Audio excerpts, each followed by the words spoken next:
My grandma's bedtime scary stories when I was little. Part 2. The time before I was a teenager is like a dark landscape. Only a few small patches are lit up. It's getting clearer now, though. The shadows that litter that black land are finally being forced to retreat. The thing is, I'm not sure I want to see what they've been hiding. Asterisk. I must have been around 7 years old when Grandma told me about the special knock. I was tucked up in bed at my parents' first house, in my little room at the back at the time. Grandma was perched by my feet. I'd been crying. I don't know what upset me, but I remember my eyes blurring and my nose running. I remember probing a cut in my lip, touching it over and over again with my tongue. I remember the frown on Grandma's face, a look that was half concern, half something else. After she'd grabbed a tissue for me and wiped my face, she got up and walked away from the bed, wandered over to the cupboard on the opposite side of my room. I remember that cupboard well. Before we moved to our second home, that cupboard was the source of many sleepless nights for me, many nightmares. I used to imagine all sorts of things about it. I'd lie awake, sometimes for hours, and I'd have to keep peeking my eyes open to check the cupboard door was still closed, to make sure it was shut tight. See, whenever my eyes were closed and I heard a creak somewhere in the house, I'd imagine it was the cupboard door, that something on the far side was trying to open it ever so softly so it could come and get me while I slept. I'd never told anyone about this fear. Even at 7 years old, I knew it was stupid. Baby stuff. But as I watched my grandma stop in front of the cupboard and lean her wrinkled cheek against the wood, I felt myself growing tense all the same. Even though the lights were on, even though there was an adult in the room with me, and when Grandma closed her eyes and started whispering, I had to fight back the urge to shout for my parents. Grandma? I could hear the uncertainty in my voice. Grandma, what are you doing? For a few more seconds, she didn't respond, just kept her eyes closed and kept muttering. Then, abruptly, she turned to face me again, smiled. And when she came back and resumed her usual position at the foot of my bed, I knew it was story time. Did I ever tell you about the special knock, sweetheart? I shook my head. No? Well, maybe I was waiting until you were a bit older. The special knock can be wonderful. It can lead you to see things you wouldn't even be able to conjure up in dreams, but it can also be, well, dangerous. Grandma glanced away from me, towards the bedroom door. Maybe it's one for another time, in fact. I really should be getting home to see your grandfather, and I wouldn't want to scare you. She started to get up from the bed, but I stopped her. No, don't go, Grandma. What's this special knock? Grandma's blue eyes twinkled. She hovered where she was for a moment, then sat back down. The special knock is an old trick a friend of mine taught me when I was younger, she began. Not everyone can do it, and not everyone would want to do it. You have to be brave and careful, and, well, special. Grandma smiled at me, like you. As I watched her, she reached into the front pocket of her cardigan and pulled out 2 boiled sweets. Passed one to me. I'd already brushed my teeth, and I knew Mom would kill me if she caught me eating sweets before bed. But this was my time alone with Grandma. Mom was downstairs with Dad. She'd never know. I unwrapped the sweet and popped it in my mouth, feeling the sticky mint wash over my tongue. The cut in my lip stung slightly, but I ignored it. When Grandma next spoke, she'd lowered her voice. When I was over by her cupboard door just now, I was using the magic words, secret words that only a few other people know. Do you know what those words do? I shook my head. They turn a door into a window, a sort of gateway. The thing is, sweetheart, this place you spend your days in, this house where you live, and the building you go to school in, and the town you visit with your mother at the weekends, it's not the only place. There are other places, too. And if you use the special knock on that cupboard door of yours now that I've whispered the magic words to it, you'll see them. You'll be able to see those other places for yourself. I stared at Grandma, concentrating on her words, Absorbing them. Mint flooded my mouth, but I forgot to swallow. Now listen to me very carefully, Grandma continued, because this is the important bit. The way you open the window is by doing the special knock, but you have to get it right. 7 knocks on the door. That's what you'll want. 7 knocks. No more, no less. Then you open it. You won't be able to step through, but you'll have one heck of a view, all right. I swallowed. A view of what? I don't know its real name, but the woman who taught me the special knock had her own name for it. She called it the lunar plane. 7 knocks takes you to the lunar plane. I could try and describe it to you, sweetheart, but I honestly don't think I could do it justice. You just have to see it for yourself. All I'll say is it's the most beautiful thing I've ever seen in my life. And trust me, I've seen plenty. Grandma plucked the sweet wrappers up from the duvet, put them back in her pocket. She put her hands on her legs, as if bracing herself to stand. Then she paused. How many knocks did I say? 7, Grandma. That's right, 7. Don't forget it, either. If you get the wrong number and then open the door. She glanced across at the cupboard and frowned. Well, just make sure you don't get the wrong number, okay? Okay, Grandma.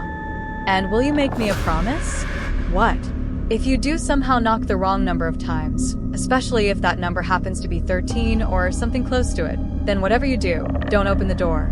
Okay? Don't open it, no matter what you hear on the other side. The last thing you want is to open a gateway to the Blacklands. I felt icy fingers down my back. I glanced across at the closed cupboard door, in the shadows at the far end of my bedroom. What's the Blacklands? Grandma stood up and wandered over to me, leaned down and gave me a kiss. You don't want to know, she whispered. Asterisk. I spent the next week avoiding the cupboard. I didn't go anywhere near it. Tried not to even look in its direction. Did my best to push Grandma's story as far out of my mind as I could. It wasn't easy. Whenever I was alone in my room and the house was silent, I'd feel it, a sort of pull, like when someone tells you not to look at something and suddenly all you want to do is take a quick peek. The feeling was sort of like that, but it was different too, stronger. Sometimes, when I was lying in bed at night, I'd feel the cupboard almost like a weight in my mind, a heavy, static energy. It made me restless, made me want to scrunch up my fists and grit my teeth. When I turned away from the cupboard, my skin itched, like the pores had tiny, invisible bugs in them. It made it hard for me to sleep, and when I did sleep, I had dreams. Sometimes the dreams were pleasant, floaty ones. I'd dream I was on a cloud, hovering through multicolored planes of light, flying through an endless sea of stars. I'd wake from these dreams feeling happy and safe, like how I felt when Mom hugged me and stroked my hair. But other times, I had nightmares. The nightmares I had during that week were the worst I ever remembered having in my life. Horrible, half-glimpsed blurs. Images I'd wake from with a scream lodged in my throat, my sweat-soaked pajamas sticking to the skin of my back. At the time, I didn't remember the nightmares themselves. At least, not completely. But every time I woke from one, I was left with the same fading image. An image of myself surrounded by thick, choking blackness. Dense shadows everywhere. I couldn't see a thing, but I had the sense that I was standing at the center of a vast open space. Wind howled around me. Sounds echoed. I wanted to open my mouth and yell for help, but I couldn't bring myself to, because I knew I wasn't alone. Asterisk. It was a week after Grandma's story that I used the special knock. It was a Saturday night, and my friend from school, Tim Jacobs, was round. We were having a sleepover. It's been a long time since I last saw Tim, but I can still picture him. Even though he was a month younger than me, I always remember him looking older. A tall, broad-shouldered kid with green eyes and messy blonde hair. A half-smirk permanently on his face. Tim was one of the most popular kids in our year, and in normal circumstances, he wouldn't have had anything to do with me. But our dads were friends from way back, and we'd known each other our whole lives. As Tim often liked to remind the kids at school, he was forced to hang out with me. When are you going to get a TV in your room? Or a computer? Tim sat in his pajamas, slumped in the chair by my desk. He was fiddling with my desk lamp, switching it on and off. His face lit up with light, then disappeared, then lit up again. This wasn't the first time Tim had asked me a question like this. Whenever we had sleepovers at my house, he spent the whole time moaning about my lack of stuff. No TV, no computer. No PlayStation. I had board games and I had books, but that was about it. And Tim had no interest in those things. You know my mom won't let me, I muttered back. It was 10 p.m. and we were both speaking in half whispers. We'd been told to go to sleep at 9 p.m. and Mom had already been up to give us one warning for talking. I knew from past experience that one warning was all you wanted to get. Mom had a short fuse, and she wouldn't be above grounding me if I wasn't careful. I knew we were safe if we kept our voices low. Though, Mom and Dad were both downstairs in the lounge, watching TV, some film. The faint, tinny sound of laughter drifted upstairs every now and then. As long as we weren't too loud, they wouldn't hear us. I glanced warily at Tim, who was still fiddling with the lamp. He was in a restless mood. He'd been silent and sullen most of the evening, rolling his eyes whenever I suggested stuff for us to do. Bad signs. From knowing him so long, I knew he could get reckless when he was bored. Reckless and mean. You know what I think, said Tim now, keeping his eyes on the lamp. He was talking slowly and carefully, punctuating his words with a flick of the lamp switch. What I think. Switch. Light. Is that your mom? Switch. Dark. Is a bitch. Switch. Light. He put extra emphasis on bitch, savoring the bad word, the adultness of it. Then he stared across the room at me, fixing his green eyes on mine. I felt my own eyes prickle, and suddenly had to fight to hold back tears. I looked away from Tim, and my eyes found the cupboard. I know what we could do, I said suddenly. Tim followed my gaze. I'm not playing any more of your stupid board games, he said. That's kid stuff. No, this isn't board games. This is a secret mine. I caught myself. A secret someone showed me. Yeah? What's secret?